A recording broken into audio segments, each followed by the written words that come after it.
What Stoicism is and why we need it today. Imagine this, the world around you is chaos. People argue, the world changes. The news is terrifying and the future feels uncertain. In such moments, most of us feel anxiety. We lose our sense of stability.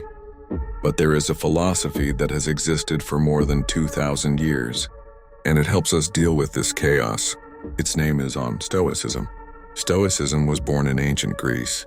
The philosopher Zeno of Citium lost everything in a shipwreck.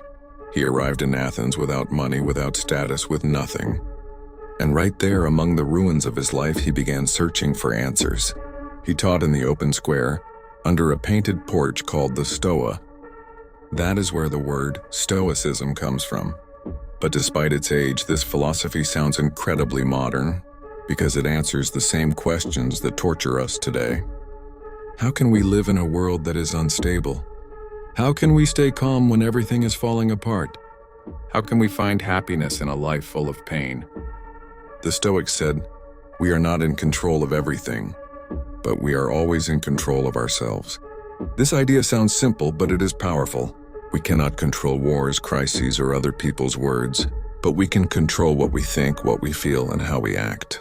Seneca, the Roman philosopher, said, "It is not the man who has too little, but the man who craves more that is poor."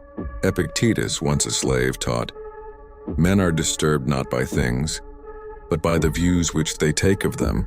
And Marcus Aurelius, the emperor, wrote in his diary, "The happiness of your life depends upon the quality of your thoughts." Stoicism is built on four main virtues: wisdom, justice, courage, and moderation. If you are honest, if you are fair, if you can stay rational and avoid being a slave to your emotions, you're already living as a Stoic. But Stoicism is not only a philosophy in books, it's also a set of practices. For example, negative visualization.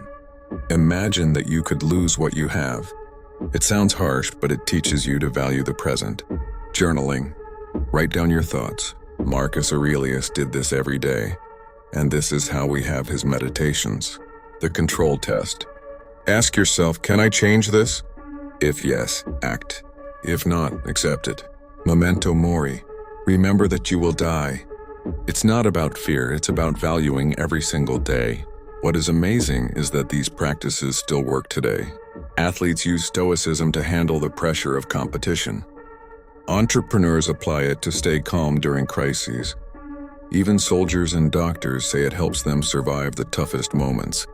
Take the example of Admiral James Stockdale. He spent 7 years in a Vietnamese prison camp. He was tortured, starved, and beaten, but he survived because he lived according to Stoic principles. Later he said, "They could break my body, but they could not break my mind." Or the modern writer Ryan Holiday. He wrote books like Ego is the Enemy and The Obstacle is the Way. These books brought Stoicism back to life in the 21st century, and millions of people discovered the strength of this ancient philosophy. Why does this matter to us? Because we also live in chaos. We have our wars, our crises, our pain, and Stoicism gives us tools to accept what we cannot change, to act where we have power, and to stay calm when others lose control. Stoicism is not the rejection of emotions. It is the ability to manage them, not to hide from pain, but to face it, not to run away from life, but to live it with awareness. And if we learn this, we will be stronger than circumstances, stronger than fear, stronger than the chaos itself. So Stoicism is not just an ancient philosophy written in dusty books. It is a tool for the modern world. And maybe, just maybe, it can help us become who we always wanted to be: calm, strong, and free.